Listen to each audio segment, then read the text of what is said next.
이웃집 남편과 아랫집 부인 함께하지만 따로. 부부 관계에 있어 함께하지만 따로 살아가는 방식이 더 행복한지에 대한 논의는 오래전부터 있어 왔습니다. 현대에 이르러 개인주의적 사고방식이 확산되면서 결혼 생활에서도 자율성과 독립성이 강조되는 경향이 강해졌습니다. 특히 서로 너무 밀착된 관계가 오히려 관계를 해칠 수 있다는 연구 결과도 나오고 있습니다. 그렇다면 부부 관계에서 적절한 거리감과 독립적인 생활은 정말 더 행복한 결혼 생활을 만드는 요소가 될 수 있을까요? 우리 부부는 이웃집 남편과 아랫집 부인으로 함께하지만 따로 산다. 그러나 내가 러시아의 대문호 톨스토이보다 훨씬 더 행복한 것은 분명하다. 톨스토이는 82세에 가출하고 집을 떠났다. 그를 이해하지 못하는 아내, 그리고 자신에게 괴로운 생활을 강요하는 아내로부터 벗어나기 위해서였다. 백작자귀, 세계적인 명성, 호화로운 저택과 막대한 재산도 톨스토이에게는 더 이상 의미가 없었다. 그리고 그는 추운 객차 안에서 감기로 러시아의 작은 역 아스타포보에서 최후를 맞았다. 그렇다. 아파트의 2층과 3층에서 각기 따로 사는 것이 최상이다. 그러나 그렇게 살 수 있는 부부가 몇이나 있을까? 함께 살아도 독립성을 유지하는 것이 왜 중요한가? 부부 관계에서 가장 흔히 발생하는 문제 중 하나는 개인의 자유와 독립성이 결혼 생활 속에서 점점 사라진다는 점입니다. 연애 시절에는 서로 각자의 공간과 시간이 있었지만 결혼 후에는 많은 시간을 함께 보내게 되면서 서로에 대한 지나친 기대와 의존도가 높아지는 경우가 많습니다. 이 과정에서 개인의 취미나 사회적 관계가 줄어들고 부부만의 관계에 지나치게 집중하는 경향이 발생할 수 있습니다.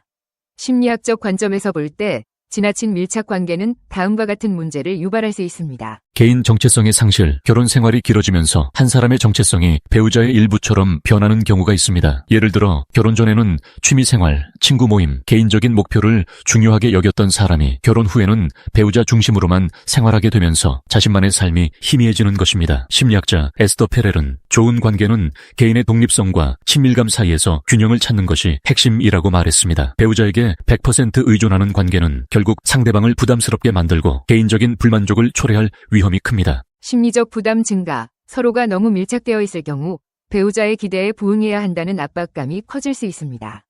예를 들어 한 배우자가 하루 종일 배우자의 관심과 애정을 원한다면 상대 배우자는 개인 시간이 부족해지고 감정적으로 피로해지는 상황을 겪을 수 있습니다.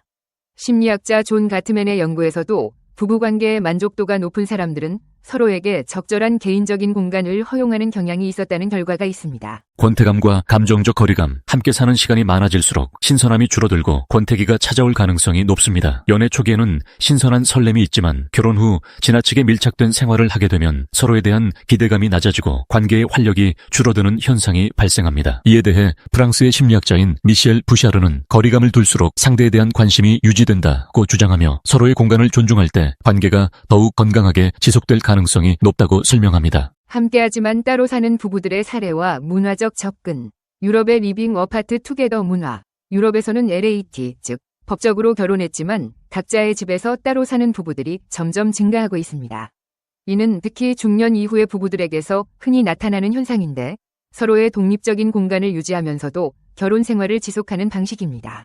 연구에 따르면 LAT 부부들은 서로에 대한 신선함을 유지할 수 있고 갈등이 줄어든다고 응답했습니다. 일본의 조론 개념. 일본에서는 조론이라는 개념이 있습니다. 이는 결혼을 유지하되 각자의 독립적인 생활을 유지하는 방식을 의미합니다. 많은 일본 부부들은 나이가 들수록 서로의 공간을 존중하는 방향으로 관계를 재정립하는 방식을 택합니다. 특히 자녀가 성장한 후 부부가 별거하거나 각자의 집에서 생활하면서도 결혼 관계를 지속하는 경우가 많습니다. 이러한 조론 개념이 확산된 배경에는 전통적인 결혼 생활의 피로감과 개개인의 자유를 존중하려는 사회적 변화가 있습니다. 배우자로 인해 희생하는 삶이 아니라 서로 독립적인 삶을 유지하면서도 함께하는 관계를 지속하려는 시도인 것이죠. 한국과 중국에서의 변화, 한국과 중국에서도 이러한 변화가 점점 나타나고 있습니다. 특히 대도시에 거주하는 젊은 부부들은 각자 직장과 생활 패턴이 달라 따로 사는 것을 선호하는 경우가 증가하고 있습니다. 물론 여전히 전통적인 부부 관계를 유지하는 사람들이 많지만 결혼 후에도 각자의 공간을 유지하려는 경향이 커지고 있는 것은 분명한 변화입니다. 함께하지만 따로가 모든 부부에게 적용될 수 있을까? 물론 모든 부부가 이러한 방식을 받아들이는 것은 아닙니다. 어떤 사람들은 애착 유형에 따라 서로의 밀착된 생활을 선호하기도 합니다. 심리학에서 애착 이론에 따르면 사람들은 서로에 대해 다른 방식의 애착을 형성합니다. 안정 애착형, 독립성과 친밀감 사이에서 균형을 잘 유지하는 사람들입니다. 함께하는 시간을 즐기지만 배우자의 개인적인 시간도 존중할 수 있습니다.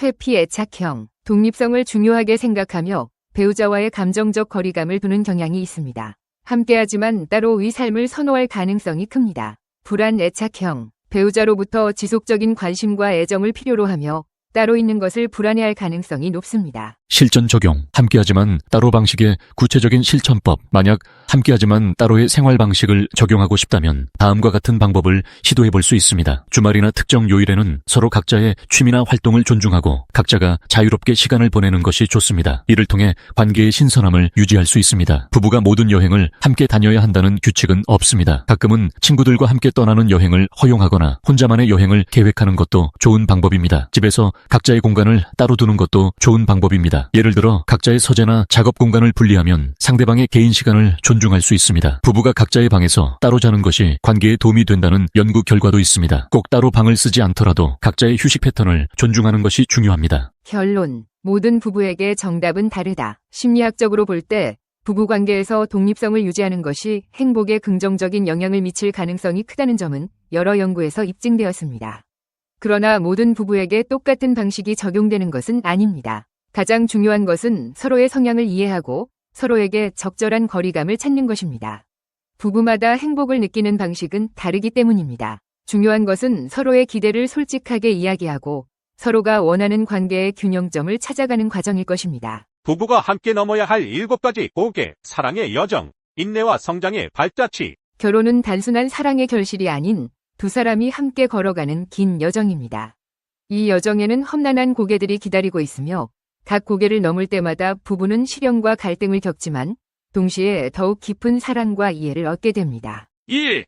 환상의 고개. 신혼에서 3년차 눈물 고개. 결혼 초기, 부부는 서로에 대한 환상과 기대로 가득 차 있습니다. 하지만 현실은 녹록지 않습니다. 각자의 생활 방식, 가치관, 습관 등이 충돌하며 갈등이 생기고 때로는 서운함과 실망감에 눈물을 흘리기도 합니다. 이 시기는 서로를 있는 그대로 받아들이고 이해하는 법을 배우는 과정입니다. 부부는 서로의 다름을 인정하고 존중하며 함께 꿈을 키워나가는 법을 배워야 합니다. 2. 타협의 고개. 3년차에서 7년차 진땀나는 고개. 신혼의 달콤함이 사라지고 서로의 단점이 드러나기 시작하면 부부는 권태기를 맞이하게 됩니다. 이 시기에는 서로의 다름을 인정하고 타협하는 자세가 필요합니다. 상대방의 단점을 고치려 하기보다는 장점을 발견하고 칭찬하며 서로에게 힘이 되어주는 것이 중요합니다. 부부는 함께 취미를 즐기거나 새로운 경험을 공유하며 권태기를 극복하고 관계를 더욱 발전시켜야 합니다. 3. 투쟁의 고개. 5년차에서 10년차 이몽 고개. 결혼 생활이 5년 이상 지속되면 서로에 대한 환상은 완전히 사라지고 진짜 모습을 마주하게 됩니다. 이때 부부는 서로의 가치관, 성격, 습관 등에 대한 근본적인 차이를 발견하고 갈등을 겪을 수 있습니다. 이 시기는 서로를 이해하고 포용하는 법을 배우는 중요한 시기입니다. 부부는 솔직하게 대화하고 서로의 입장을 이해하려 노력하며 함께 문제를 해결해 나가야 합니다. 4. 결단의 고개. 10년차에서 15년차 헛바퀴 고개. 10년 이상 함께 살아온 부부는 서로의 장단점을 현실적으로 인정하고 받아들이게 됩니다. 이 시기에는 서로의 차이를 극복하고 함께 목표를 향해 나아가는 결단이 필요합니다. 부부는 서로에게 힘이 되어주고 함께 성장하며 공동의 목표를 달성하기 위해 노력해야 합니다. 서로의 꿈을 응원하고 지지하며 함께 미래를 설계하는 것이 중요합니다. 5. 따로 고개. 15년차에서 20년차 아리랑 고개. 결혼 생활이 15년 이상 지속되면 부부는 서로에게 익숙해지고 때로는 무관심해질 수 있습니다. 이 시기에는 서로에게 소홀해지지 않도록 노력해야 합니다. 부부는 서로에게 관심을 갖고 함께 시간을 보내며 새로운 추억을 만들어야 합니다. 서로의 삶을 존중하고 지지하며 각자의 개성을 살리는 활동을 통해 관계에 활력을 불어넣어야 합니다. 6. 통일 고개. 20년차 이후 내리막 고개. 20년 이상 함께 살아온 부부는 서로에 대한 깊은 이해와 신뢰를 바탕으로 새로운 헌신과 책임을 느끼게 됩니다. 이 시기에는 서로를 위해 희생하고 봉사하는 마음으로 살아가는 것이 중요합니다. 부부는 서로의 건강을 챙기고 어려움을 함께 극복하며 남은 인생을 함께 행복하게 보내기 위해 노력해야 합니다. 7. 자유의 고개.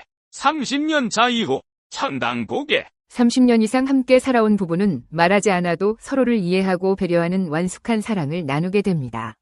이 시기에는 서로에게 자유를 주고 각자의 삶을 존중하며 함께 행복을 누리는 것이 중요합니다. 부부는 서로의 취미와 관심사를 존중하고 함께 여행을 떠나거나 새로운 경험을 공유하며 삶의 즐거움을 만끽해야 합니다. 결혼 생활은 끊임없는 노력과 인내, 그리고 서로에 대한 깊은 사랑과 이해를 통해 아름답게 완성될 수 있습니다. 부부가 함께 7가지 고개를 넘어가는 과정은 쉽지 않지만 그만큼 값진 경험과 성장을 가져다 줄 것입니다. 서로를 존중하고 배려하며 함께 꿈을 키워나가는 부부는 어떤 어려움도 극복하고 행복한 삶을 만들어갈 수 있을 것입니다. 부부의 일생, 사랑, 취업 그리고 인생의 궤도. 부부의 일생은 서로 다른 두 사람이 함께하는 여정입니다. 이 여정은 사랑과 헌신, 성장과 변화, 갈등과 화해의 반복적인 과정으로 이루어집니다. 각 시기마다 부부는 다양한 도전과 기회를 마주하게 되며 이를 통해 서로에 대한 이해와 관계를 발전시킵니다. 20대. 사랑과 취업의 시작. 여성들에게 20대는 사랑이 인생의 주제입니다. 이 시기의 여성들은 연애와 결혼을 통해 자신의 삶을 꾸려가고 이를 위해 일과 인생의 목표를 조정하는 경우가 많습니다. 결혼은 단순한 사랑의 결실이 아닌 인생의 중요한 전환점으로 작용합니다. 반면 남성들에게 20대는 취업이 인생의 주제입니다. 남성들은 직장에서의 성공과 안정된 경제적 기반을 위해 노력하며 이는 사랑과 결혼을 위해서도 필수적입니다. 취업과 직장 생활은 남성들의 자아실현과 사회적 지위를 결정짓는 중요한 요소로 작용합니다. 30대, 부부의 전성기. 여성들은 30대에 가정과 자식 양육에 집중하게 됩니다. 이 시기에 여성들에게 가정은 우주의 중심이며 가족과 함께하는 시간이 가장 중요합니다.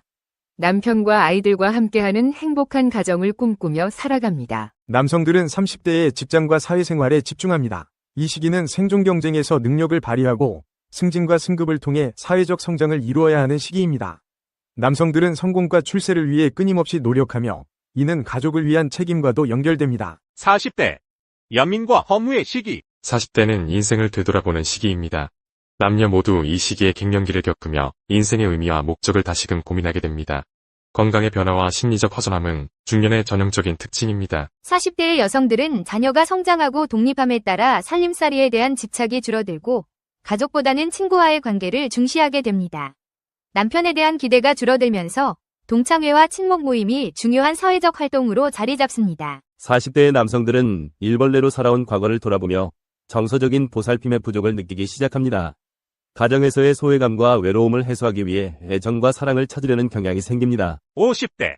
따로 국밥의 시기. 여성들은 50대에 들어서면서 집을 벗어나 세상과 어울리고 싶은 욕구가 강해집니다. 집안일에 집중했던 과거와는 달리 외부 활동을 통해 새로운 경험을 쌓고자 합니다. 반면 50대의 남성들은 이 시기에 가정의 소중함을 깨닫게 됩니다. 가정이 안정과 안식을 제공하는 장소로 인식되며 가정에 대한 애착이 강해집니다. 그러나 부부 사이의 엇박자는 여전히 존재합니다. 60대. 인생의 반전. 남성들은 60대에 들어서면서 가정과 가족의 중요성을 재인식하게 됩니다.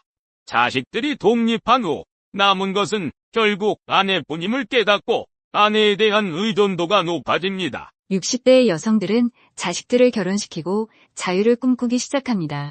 오랜 세월 가정을 위해 헌신했던 여성들은 이제 자신만의 시간을 갖고자 합니다. 이는 가정 내에서 새로운 갈등을 초래할 수 있습니다. 70대. 인생의 마무리. 70대 남성들은 노후를 아내와 함께 보내고자 하는 바람이 큽니다. 이는 안정과 안식을 찾으려는 욕구에서 비롯됩니다. 일본의 한 설문조사에 따르면 70대 남성의 69%가 아내와 함께 노후를 보내고 싶다고 답했습니다. 반면 70대 여성들은 남편과의 노후를 피하고자 합니다. 일본의 같은 설문조사에서 70대 여성의 66%가 남편과 함께 노후를 보내고 싶지 않다고 답했습니다. 이는 오랜 시간 남편에게 의존적인 삶에서 벗어나고자 하는 욕구를 반영합니다. 부부의 일생은 서로 다른 두 사람이 함께하는 여정입니다. 각 시기마다 부부는 다양한 도전과 기회를 마주하게 되며 이를 통해 서로에 대한 이해와 관계를 발전시킵니다. 사랑과 헌신, 갈등과 화해를 통해 부부는 더욱 단단한 관계를 형성해 나갑니다. 부부의 일생은 결코 평탄하지 않지만 서로의 존재를 인정하고 이해하는 과정에서 진정한 행복을 찾을 수 있습니다.